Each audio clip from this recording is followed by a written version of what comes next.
Hi everyone, it's William with my last Shots Up Grand Duke Dmitri diary entry for this trip.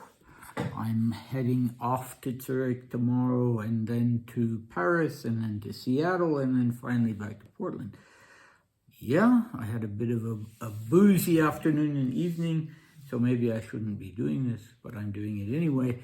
And this is the last time you will see for now our poor exhausted peasant woman friend in the background. What do we have today? Well, we're back to 1915. Our recap, Grunwald's, we had Grunwald's assessment of the political situation in Europe, written on 3rd of June 1939, very interesting.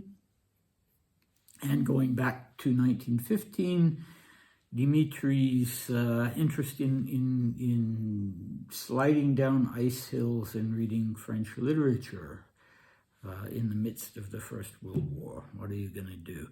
Our cast today is Paul Bourget.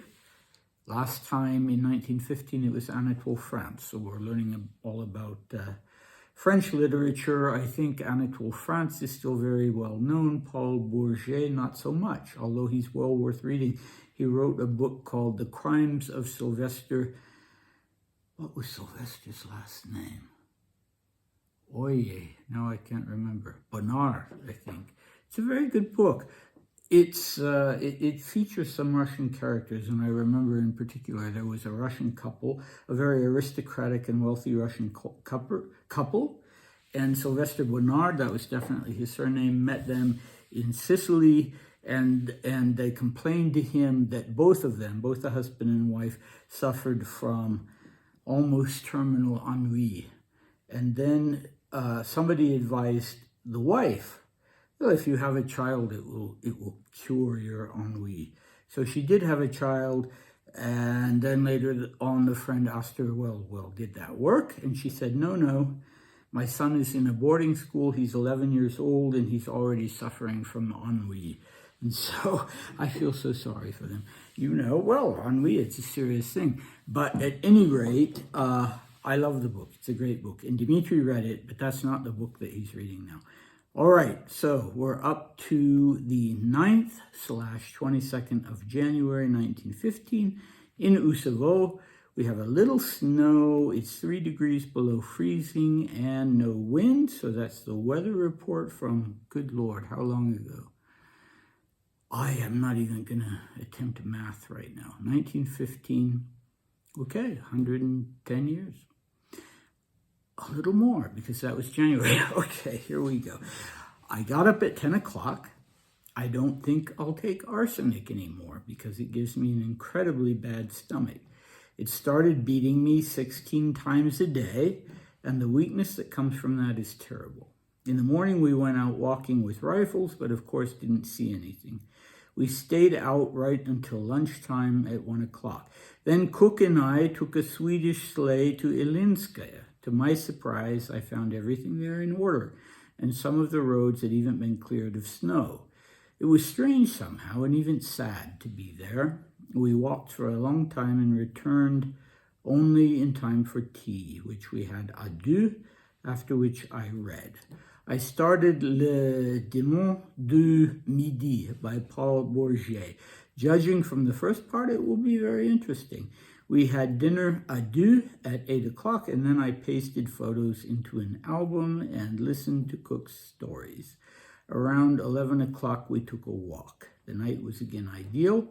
Without wind, we had tea around 12 o'clock, then played cards.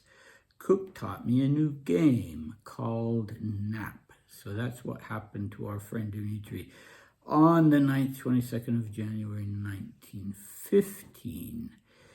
He decided to stop taking arsenic. Probably a good idea. So the word he uses is mishliak, which literally I think means mouse poison. I still don't know what form it was given to him in or what exactly it was for. Arsenic was used, as I said, to treat syphilis, but maybe it wasn't for that. I don't know. people had some strange ideas back then about what certain substances could be used for.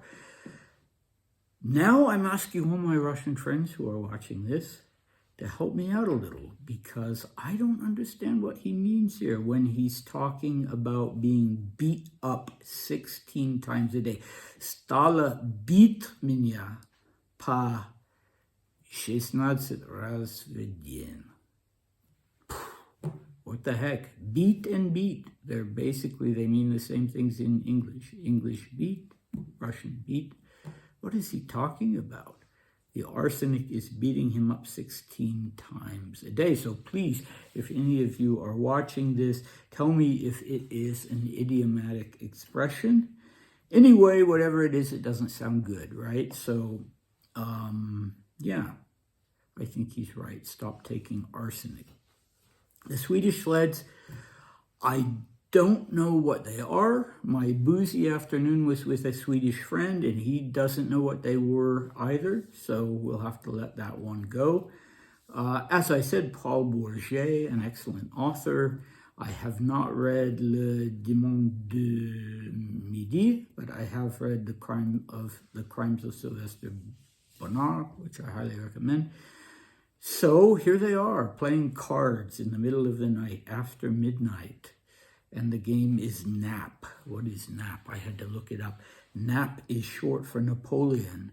And it's a trick-taking game, and it was wildly popular in the late 19th century, before really Dmitri was old enough to play card games. I don't know if anyone still plays it. It certainly wasn't a new game, per se, but Cook taught it to Dmitri, and Dmitri didn't know it, so it was a good new game to him. Yeah, so I don't know. The Wikipedia informs me that ideally it's played with 3 to 5 people, so an odd number, but Cook and Dmitri managed to be amused by it anyway. So what do we have next time? Well, next time, which will probably be from the US, we have what Grunwald has to tell us about both Dmitri and Vladimir in this very charged political atmosphere in 1939, right before the war started. And in 1915, we have a very interesting diary entry too, because Dmitri manages to get away for the weekend from Ilinskaya and go to Moscow. And what do you think he does when he reaches Moscow? Well, he immediately hooks up with all the actresses he knows in Moscow. So that will be fun, right? Yes, let us hope he didn't have syphilis. Although it's not at all clear that he did more than simply spend a pleasant evening with them. All right, so I'll see you next time. Thanks for watching. Bye.